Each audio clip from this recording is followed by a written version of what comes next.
அன்புள்ள தனுசு ராசி அன்பர்களே வணக்கம். இந்த வார ராசி பலன். தனுசு ராசி அன்பர்களுக்கு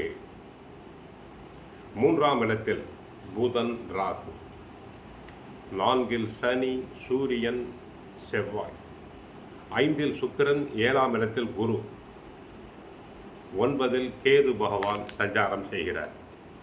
3இல் ராகு, 5இல் சுக்கிரன், 7இல் குரு சஞ்சரிப்பது மிகவும் அற்புதமான அமைப்பு.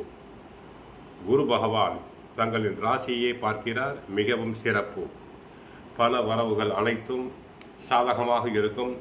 தங்களுடைய தேவைகளை பூர்த்தி செய்து கொள்ளலாம். உங்களுக்கு இருக்கக்கூடிய கடன் பிரச்சனைகள் அனைத்தும் விலகும். பிறருக்கு கொடுத்த வாக்குறுதிகளை எளிதில் நிறைவேற்றுவீர்கள். வண்டி வாகனங்கள் மூலமாக சுப செலவு ஏற்படலாம். அடிக்கடி வண்டி வாகனம் ரிப்பேர் ஆகலாம், பழுதுபடலாம். தொழில் வியாபாரத்தில் நல்ல லாபங்கள் கிடைப்பது மட்டுமில்லாமல் நீண்ட நாளைய கனவுகள் எல்லாம் தற்போது நிறைவேறும். மற்றவர்களால் முடிக்க முடியாத காரியங்களை தாங்கள் மிக சிறப்பாக எளிதாக முடிப்பீர்கள். தங்களுக்கு ஒரு சில அசாத்தியமான திறமைகள் அனைத்தும் உண்டு.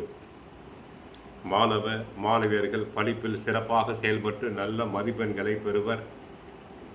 போட்டித் தேர்வுகளில் கலந்து கொண்டு பரிசு பாராட்டுதல்களை பெறுவீர்கள்.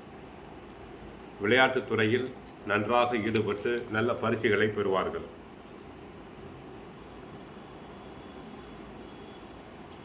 பிள்ளைகளால் மனமகிழ்ச்சி உண்டு. பூர்வீக சொத்து பிரச்சனைகள் அனைத்தும் தீரும். பூர்வீகம் சென்று குல தெய்வ தரிசனம் செய்வதற்கு வாய்ப்பு உண்டு. சிலருக்கு புதிய சொத்துக்கள் வாங்கும் யோகம் உண்டு. நல்ல காரியங்கள் கைகூடும். செவ்வாய் சுகஸ்தானத்தில் இருப்பதால் சுபகாரிய முயற்சிகள் பலனளிக்கும். இதுவரை தடங்கலான காரியங்கள் அனைத்தும் நல்ல விதமாக நடைபெறும். பெண்களுக்கு மனதிற்கு பிடித்த இடத்தில் வரன் அமையும். பெண்களுக்கு நகைகள் ஆடைகள் நன்றாக சேரும். ஆனால் ஒரு சிறு குறைபாடு. 4ஆம் இடத்தில் சனி சூரியன் என்பதால் மனதில் அவ்வப்போது கவலைகள் இருந்து கொண்டே இருக்கும். காரணம் தெரியாத கவலைகளாக இருக்கும். மனதை போட்டு குழப்பிக் கொண்டே இருப்பீர்கள்.